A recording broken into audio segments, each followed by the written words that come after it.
TDP అధినేత చంద్రబాబు, జనసేన అధినేత పవన్ కళ్యాణ్లతో పొత్తుకు కొన్ని ముఖ్యమైన షరతులతో టీడీపీతో పొత్తుకు బీజేపీ సై అన్నట్లు తెలుస్తోంది.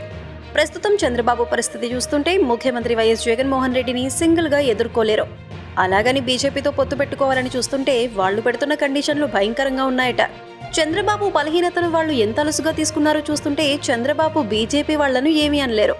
ఏమన్నా అందామంటే ఒంటరిగా పోటీ చేసుకో ఎవరొద్దన్నారు అంటూ అటు నుంచి గదమాయింపులు వస్తాయని భావిస్తున్నట్లు తెలుస్తోంది. పొత్తుల కోసం చంద్రబాబు చేస్తున్న ప్రయత్నాలను ఓవైపు గౌరవిస్తున్నట్లుగానే నటిస్తున్న బీజేపీ మాత్రం పెద్ద షరతులే విధించింది.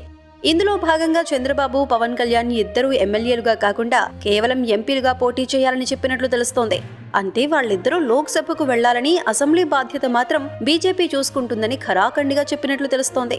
అంటే ఆంధ్రప్రదేశ్ శాసనసభలో పెద్దరికం సంగతి తాము చూసుకుంటామని, ఒకవేళ కూటమికి మెజారిటీ వస్తే బీజేపీ ఎమ్మెల్యే మాత్రమే ముఖ్యమంత్రి పీఠం ఎక్కుతారని, అటు పవన్, చంద్రబాబు ఇద్దరూ ఎంపీలుగా పోటీ చేయాలని, గెలిస్తే వాళ్లను కేంద్ర కేబినెట్లోకి తీసుకుంటామని బీజేపీ పెద్దలు చెప్పినట్లు సమాచారం. అయితే చంద్రబాబు బీజేపీ సపోర్ట్ లేకుండా ఎన్నికలకు వెళ్లే దమ్ము లేదని, అందుకే పొత్తు కోసం బీజేపీని రమ్మని పిలిస్తే వాళ్లేమో ఏపీలో గెలిస్తే మాత్రం మొత్తం బీజేపీ అభ్యర్థే ముఖ్యమంత్రి క్యాండిడేట్ అని, ఇందుకు సిద్ధమైతేనే పొత్తుకు మేము రెడీ అని తేల్చేశారట. 40 years పొలిటికల్స్ లో ఉన్న చంద్రబాబు ఎమ్మెల్యేగా కాకుండా ఎంపీగా వెళ్లటమా?